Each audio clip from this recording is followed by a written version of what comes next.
Welcome to our Maha Periyava களஞ்சியம் channel. இன்னைக்கு நாம் கருட புராணத்தினுடைய தொடர்ச்சியை பார்க்கலாம். கருடன் தன் இறக்கையினால் எவ்வளவு வேகமாக அடிக்க முடியுமோ அவ்வளவு வேகத்தில் அடிக்க அவர் கொண்டு வந்திருந்த மணலும் தூசியும் சேர்ந்து அந்த பகுதியானது கண்களுக்கு தெரியாத அளவிற்கு புழுதி மேகத்தினால் நிரம்பியது. யார் அருகில் உள்ளார்கள் என்பதை கூட பார்க்க முடியாத அளவிற்கு அவ்விடமே புழுதி மண்டலமாக காணப்பட்டது. திடீரென்று எதனால் இந்த சூழ்நிலை ஏற்பட்டது என்று அங்கிருந்த அனைவரும் அறியாத வண்ணமாக புலம்பிக் கொண்டு இருந்தனர். தேவலோகத்தில் இருந்தவர்கள் அனைவரும் குழம்பி நின்ற தருணமே நமக்கு அமிர்தத்தை எடுக்கக்கூடிய நல்ல நேரம் என்பதை உணர்ந்த கருடன் விரைந்து செயல்பட தொடங்கினார்.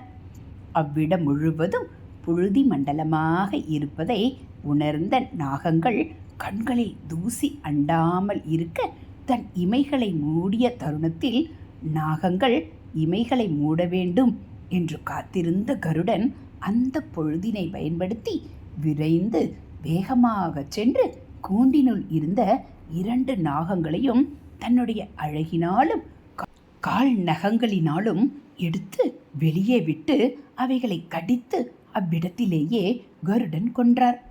நாகங்கள் 2ம் கருடனின் எதிர்பாராத இந்த தாக்குதலால் மடிந்து போயின.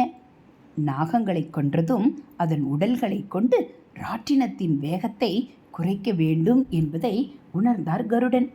பின்னர் நாகங்களின் உடலை எடுத்து சென்றார். பின்னர் பாலகியா முனிவர்கள் கொடுத்த சக்தியின் வலிமையினால் தன்னுடைய உருவத்தையும் தான் எடுத்து வந்த நாகங்களின் உடலையும் சிறிதாக்கி கொண்டார். பின்னர் புழுதி மண்டலம் நிறைந்த இடத்தின் உள்ளே சென்று ராட்டினத்தின் அடிப்பகுதியில் பல் சக்கரங்கள் இருக்கும் இடத்தை அடைந்தார். பின்னர் இறந்த நாகங்களின் உடலை வைத்து பல் சக்கரம் சுழன்று கொண்டிருப்பதை நிறுத்தினார். ஒரு வினாடியும் தாமதிக்காமல் ராட்டினத்தின் மையப்பகுதிக்கு சென்று அமிர்த கலசத்தை வெளியில் எடுத்து அவ்விடத்தை விட்டு பறந்து சென்று கொண்டிருந்தார். புழுதி நிறைந்த இடம் அமைதியானதும் அங்கிருந்த வீரர்களுக்கு ஒரே ஆச்சரியம். ஏனெனில் கருடன் அமிர்தத்தை எடுத்து சென்று விட்டார் என்பதை வீரர்கள் உணர்ந்தனர். கருடன் அமிர்தத்தை எடுத்து சென்று விட்டார் என்பதை உணர்ந்த வீரர்கள் அனைவரும் கருடனை எதிர்க்க தங்களது ஆயுதத்துடன் கருடனை பின்தொடர்ந்து சென்றனர். ஆயினும் கருடனின் வேகத்தினாலும் அவருடைய இறகுகளில் இருந்து வந்த பலமான காற்றினாலும் இந்திரன் அனுப்பிய வீரர்கள் அனைவரும் மடிந்தனர். மேலும் அவர் தனது அழகினாலும் கூரிய நகங்களாலும் பல வீரர்களை அவ்விடத்திலேயே கொன்று குவித்தார். இவரின் வேகத்தையும் விவேகத்தையும் அறிந்த வீரர்கள் இவரை வெல்வது என்பது இயலாது என உணர்ந்து கொண்டு அவ்விடத்தை விட்டு அகன்றனர். பின்பு இந்திரன் இருக்கும் இடத்திற்கு ஓடிச் சென்று நிகழ்ந்த அனைத்து விஷயங்களையும் கூறினார்கள்.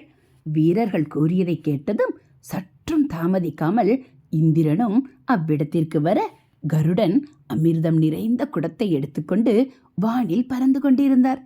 கருடன் பறந்து கொண்டிருக்கும் திசையை நோக்கி கருடனின் இறகுகளை வெட்ட நினைத்து தன்னுடைய வஜ்ராயுதத்தை வீசினார். ஆனால் அங்கு நிகழ்ந்தது அவருடைய எண்ணத்திற்கு மாறுபட்டதாக அமைந்தது. ஏனெனில் கருடனை சுற்றி பாலக்கியா முனிவர்களின் சக்தியானது அரண் போல் பாதுகாத்து இருந்தது. முனிவர்களின் தவ வலிமையினால் வஜ்ராயுதம் அங்கு செயலிழந்தது. அவ்விடத்தில் இந்திரனும் ஒன்றும் செய்ய முடியாத நிலையில் அனைவரின் முன்னிலையிலும் அவமானம் அடைவதற்கான சூழ்நிலையும் ஏற்பட்டது.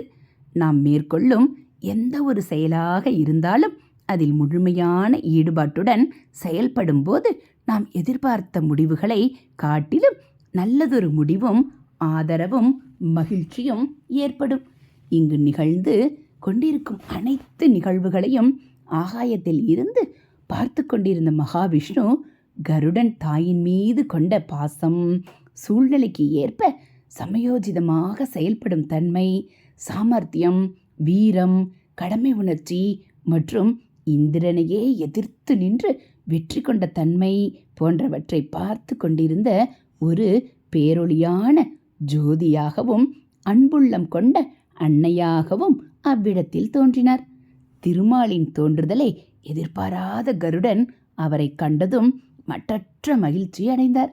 அவ்விடத்திலேயே கருடன் திருமாலை வணங்கினார். திருமால் கருடனை நோக்கி, கருடனே, நீ சிரமேற்ற காரியத்தை பல இடர்பாடுகளுக்கும் இடையில் நன்முறையில் செய்து முடித்தாய். ஏற்ற செயலில் முழுமையான ஈடுபாட்டுடனும் கடமை உணர்வோடும் உன் தாயின் மீது கொண்ட அன்பும் அவர்களை அடிமைத்தனத்தில் இருந்து விடுதலை செய்ய வேண்டும் என்ற எண்ணமும் என்னை மகிழ்வித்தது என்று உரைத்தார். இதன் தொடர்ச்சியை நாளை நாம் பார்க்கலாம். இதுபோல் ஆன்மீக கதைகளை நீங்கள் தெரிஞ்சுக்க நம்ம சேனலை சப்ஸ்கிரைப் பண்ணுங்கள். தேங்க்யூ.